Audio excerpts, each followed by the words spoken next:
jolt and then you'll die.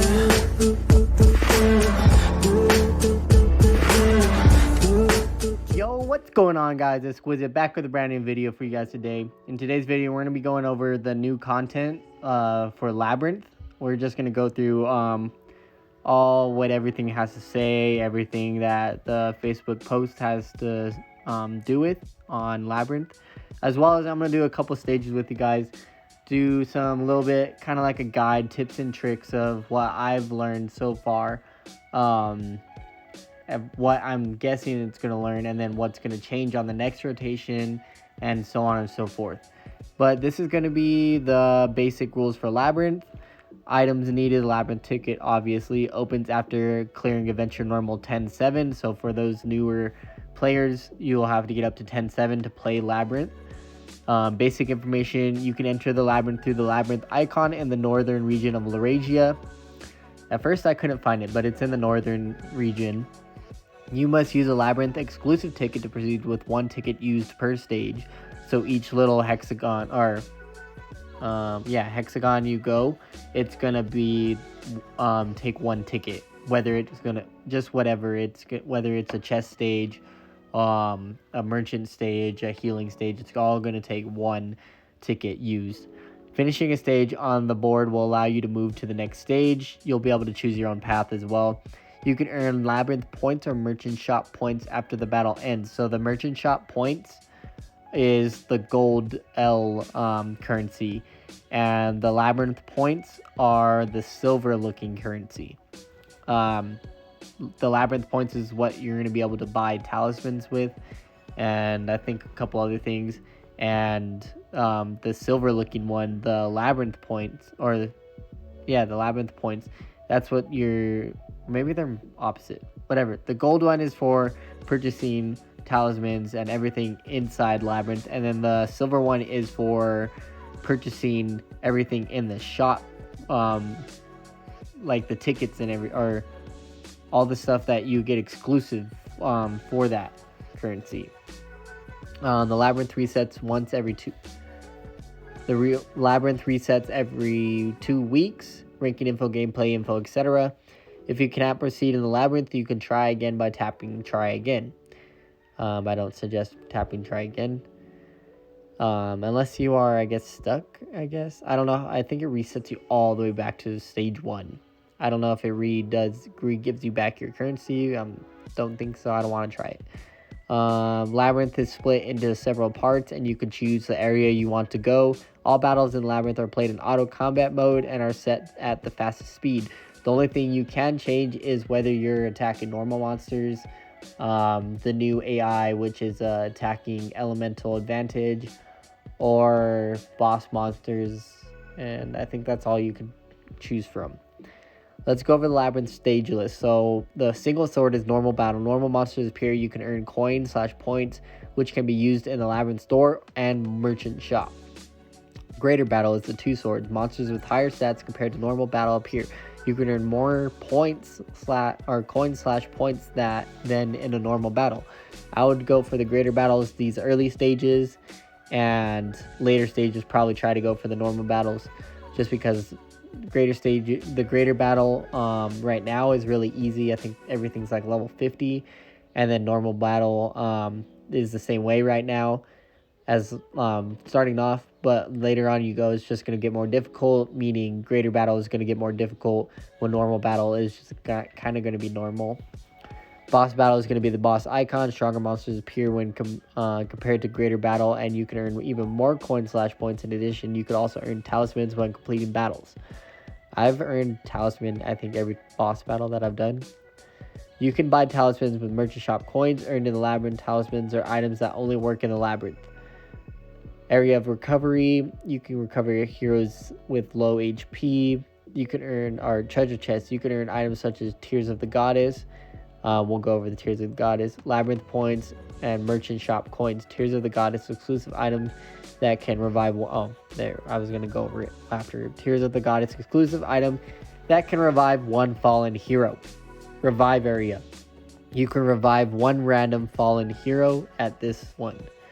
Before battle, you can position your heroes. When the battle ends, HP of all allies, and enemies are not healed. Depending on the stage, you can earn labyrinth points, talismans, and recovery items, etc. at the end of the stage. Alrighty, I know that was a lot, but it's actually pretty easy once you get into it. You can buy various items with labyrinth points. Oh, so gold is labyrinth points is the silver that you could buy with. Yeah, so the silver you could buy.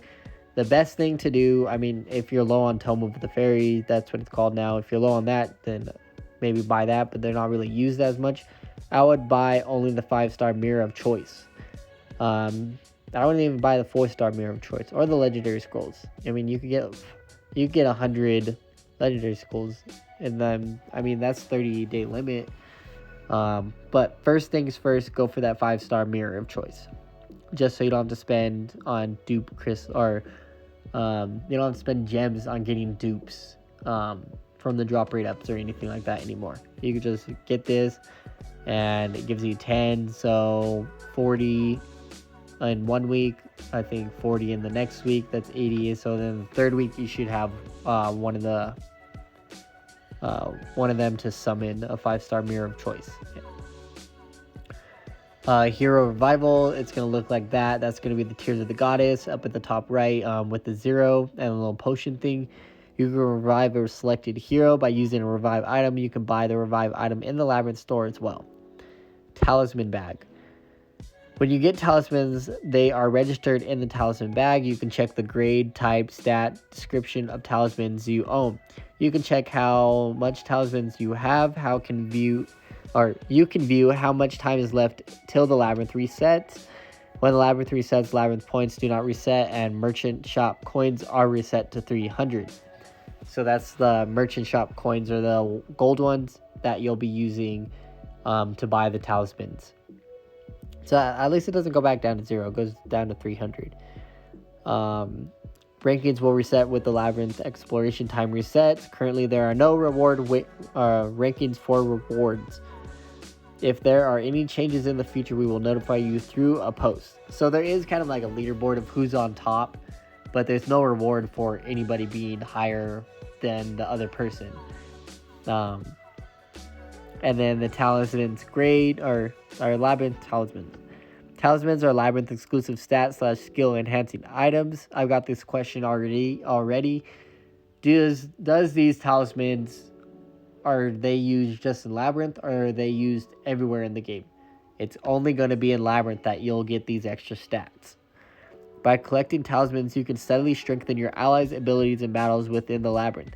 After winning boss battles, you can obtain talismans by selecting them as loot or by purchasing them at the merchant shop. Acquiring the same talismans will enhance the ability of the talisman. The talismans have normal, rare, heroic, legendary grades. And some of them, I think, like the normals, maybe in the rares or heroics, you can acquire them more than one time. It'll say, like, can stack up to 5 times or so-and-so. So you can earn talismans more than once, and they'll stack together. So just remember that. I would say probably defense is going to be the biggest stat that you want to go for, as well as trying to get these legendaries. So let's talk about these legendaries as well. So the legendary talismans, those are going to be the exclusive ones just for those heroes. So like in this picture, we see Arthur, Lance, Freya, Donovan, Titania, Whitebeard, Demeter, and then I think there's just like an all together, like, who, like, it's not like a specific for a specific hero, but I think those are going to be like the need to use. I don't know if you have to have them in your party, but I think that once you get those talismans for those are going to be like need to use kind of heroes, because those stats are insane. I think like Titania gets an 80% ignore defense or something like that with their S1. The legendary talismans are insane, so go on and look out for them. Want to save your currency early because they might show up in the shop, and they're probably going to be a lot more expensive than like the normals, the rares, heroics are already. So it's going to be a pretty expensive if you find it in the shop. You'll be lucky to get it dropped so early. And this Labyrinth is pretty much like a roguelike, which I'm actually a fan of roguelites. So yeah, this should be really good. But let's hop into the game and let's check out Labyrinth for you guys. Alright guys, and we're back. So as you can see, you go through stages. Each time you make it to the boss stage over here, you go through this portal. It does like an animation. It takes you to the next stage. So we're on, or the next area. So we're on area 3, stage 4. As you can see right here, this is the exploration, kind of like ranking and everything. The only thing here is you can see who's the highest stage and area, as well as you could tap on their names and look at their info. That's all that's going on there. This down here, right here, this drop down bar, this is your talismans. So I have increased the attack of dark elemental heroes plus 10%, can be obtained up to 3 times. So you get up to a 30% increase for your attack for dark heroes. Increases the defense of all heroes by plus 30. Obtain up to 5 times. Increase the attack of all heroes plus 30. Can be obtained up to 5 times again. Right here is going to be your heroes. These are all going to show you like probably the health. See, as you can see right there, same as Guild Wars, how it shows like the health of your heroes. There's the health of Nocturne, there's the health of Locke. I brought in 3 DPSs and, well, kind of like a support DPS and 2 DPSs and 1 like support like a priest, just because I wanted the early stages to go by kind of quick. Also, I didn't want them to lose a lot of any HP and go on to the next stage and keep going further and further, so I could take my strongest ones the farthest I could take them before I switch them out, before one dies or whatever, and I have to switch them out. So that's how I'm going about it. So let's talk about like going down the right path. So early stages, you want to kind of take the roughest path. Like the ones with the most swords, or the ones with the most chests, or early you don't really want to hit these merchants. I'm gonna end up hitting one because I'm gonna go left to get this chest right here, but you don't really want to get those early, just because there's not gonna be any good stuff in there. You could get a couple talismans. I think you could buy out the whole shop if you wanted to. But later on, I'm telling you that most likely talismans are going to get more and more expensive the later on areas and stages that you go. So you might want to save up a little bit of this gold currency to try to get those heroics and those rarer ones, like legendaries, if they pop up in the merchant shop or anything like that. Labyrinth, this is going to be everything. So this is what it wasn't showing. It wasn't showing the void essence whenever in that screenshot. But best thing right here is going to be this mirror of choice. Definitely grab those. I already grabbed one. You can grab mirror of choice right here for 4 stars, but I wouldn't suggest it.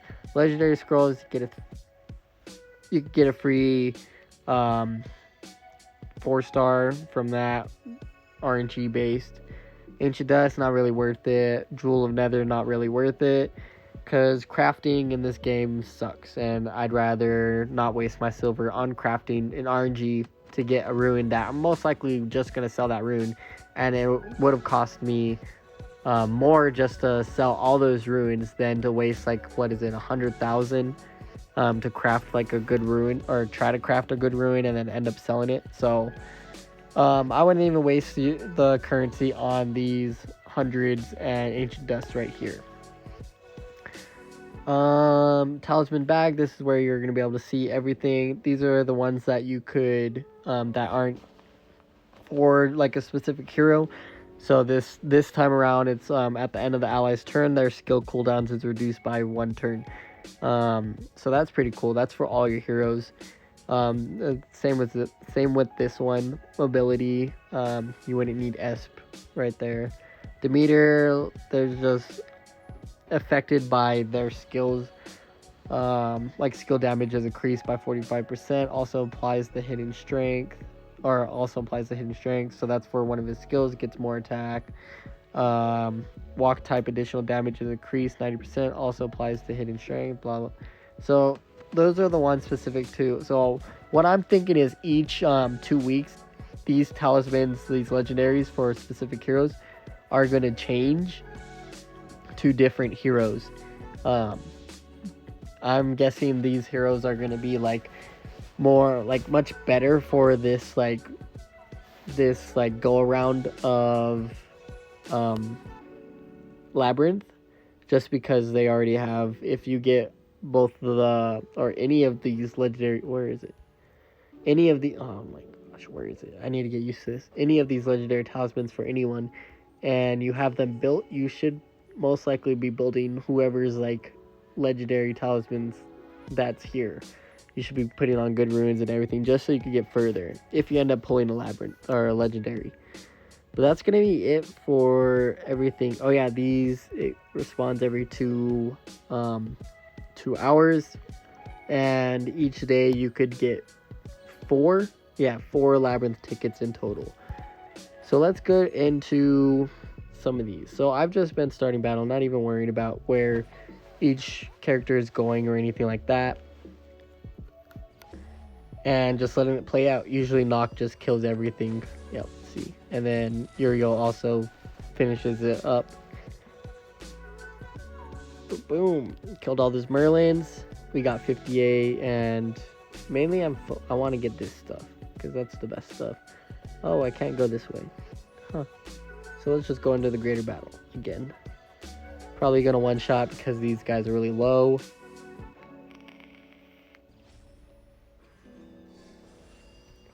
Boom, one shot, and then Uriel's gonna clean up again. So as you can see, it's really easy to just take in your strongest units at first, just mow through everything and just get everything done real quick, and you should be good to go. I don't know when it starts getting later or harder. I can't see the levels. Oh, they're down here. So I think it started off at 50, now it's at 54 in this stage or this area. It's gone up to 54. So boom, one shot, and then we're gonna move up. This stage sucks in Rifts. It's the slowest one. Boom, there we go. Killed the Nevis and the Virtues. And 59. So these, actually the chest, I think the highest one I've gotten of these gold Labyrinth merchant, or the merchant Labyrinth coins, whatever, the gold ones, is 700. I don't know if, I wonder like how much more, or like what's the biggest amount you could get out of them. I've gotten 400, I've gotten 1 diamond or 1 gem, and then I've gotten 700 as well. Hopefully, so maybe somewhere, maybe it goes past 700, but I'm not too sure. But getting those payouts is really nice because then you could buy talismans, really good talismans later on.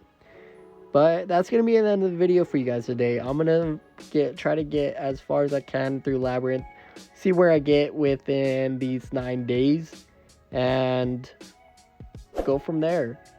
But please like, comment, and subscribe. Let me know if this was helpful in the guide for Labyrinth. Let me know if it helped you in any way, and hopefully Labyrinth doesn't get changed at all like Altar has. In the next video, I'm gonna do a guide on everything that released for the update, my part 3 for the review. I'll see you guys in that video. See ya.